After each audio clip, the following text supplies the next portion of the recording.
अवामी तहरीक ज़िले मलिर जा सदर पर तोखां हिकड़ी ॻाल्हि पुछां तो के ख़ामोश कंदे ऐलान एडवोकेट अवामी तहरीक जे अगवान ज़िले मलिर जे जनरल सेक्रेटरी ॿियो त तव्हां गगर जी यूसी कुछ भी न करे बड़ा गटर त ठाराए ॾियो ॿारनि ते हिन में काए असां सभु कंदासीं। अॼु खां कुछ टाइम पहिरियां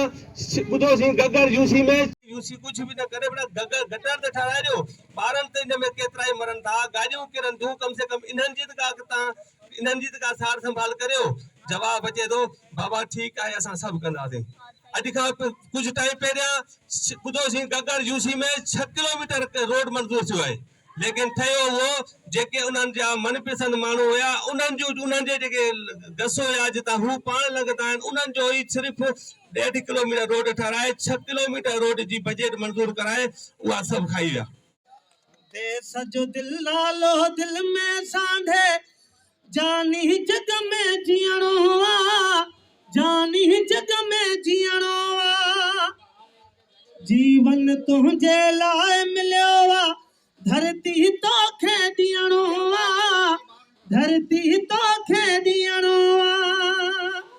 पल पल मूंखे सिंधु तुझे प्यार जो अमृत पीअणो प्यार जो अमृत पीअणो लाड़ उतर काछे ऐं थर खे रलजी सलजी रहणो रलजी रहणो माठ न हलजे मूसी यादो मोगो मोर न थियणो मोगो मोर न थियणो टक्कर सां आ टक्कर पंहिंजो टक्कर बणजी रहणो टक्कर बणजी जियणो एको अज़मत जुल्बो जुल्लत एको अज़मत जज्बो जुल्लत प्यार मोहब्बत जिंदाबाद कौमी गैरत जिंदाबाद कौमी गैरत जिंदाबाद। शहीद अवाम मोहम्मद फाज़ुल राव जी वर्सी जे हवाले सां ऐं ॿियो नंबर त उन जेका जदोजहद कई उन जेको अवामी सतह ते अवाम खे सुजाग कयो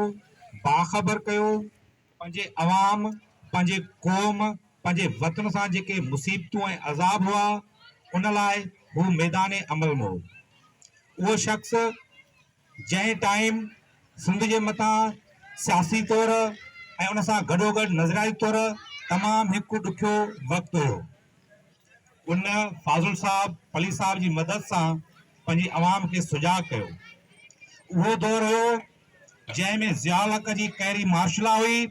जॾहिं ॻोठ ते हमला पे थिया ऐं सिंधनि जी क़त्ल आम कयो पे वियो हिकु तरफ़ उहो हुयो ऐं ॿियो तरफ़ सिंध के रातियूं खपनि के ॾींहं खपनि ऐं हुन माण्हूअ जो कद ऐं हुन जो किरदार वो अजीब किस्म जो हो। फाज़िल जे नज़रिए जा हींअर ॿ वारस थियो वेठा आहिनि हिकिड़ा असल ॿिया आहिनि कातल वरी वारस बणिया आहिनि जिन शहीद कयो उहे वरी फाज़िल जा वारस बणिया वेठा आहिनि जेके सुभाणे प्रोफेसर उमरदीन पंजाब में इनकलाबी पार्टी हलाईंदो हो प्रोफेसर हो जेके ज़ियाउल हक़ शाही किले में बंदि करे सिपाही उन तां मुक़ररु करे छॾिया फ़ौजी त हिन खे निंड करणु न ॾियो। प्रोफेसर साहिब जहिड़ो माण्हू सॼी राति तड़पंदो रहियो पर उनखे ज़ालिमनि निंड करणु न ॾिनी। उन प्रोफेसर उमरदीन चयो त फाज़िल हिमालया जबल खां वॾो आहे ऐं समुंड खां गहरो आहे। इश्क तमामु ॾुखियो आहे हर कंहिंजे वस जी ॻाल्हि न आहे। जेकॾहिं इश्क करिणो आहे त फाज़िल साहब सां कजे हुनजे इश्क सां बि इश्क कजे। जंहिं सिंध सां इश्क जी इंतिहा ही कई त हू सुखियो सताबो वॾेरो ऐं सभु कुझु हुन वटि हुजे हुजण जे बावजूदि हुन सिर वठाए असांखे रुगो हलंदे कंडो थो लॻे त सूर थो थिए। असांजा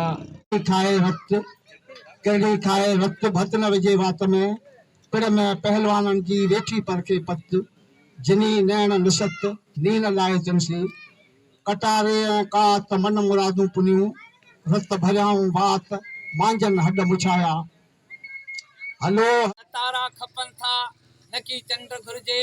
न यूरोप न एशिया खंड घुर्जे, ही लाहौर गुजरात पिंडी पिशावर न कि कोहे मरियमा का कुंड घुर्जे। खुदा तोखे तुंहिंजी जन्नत बशके जे शान बस प्रवाही मूंखे थी पंहिंजी सोनी सिंध घुर्जे, मूंखे थी पंहिंजी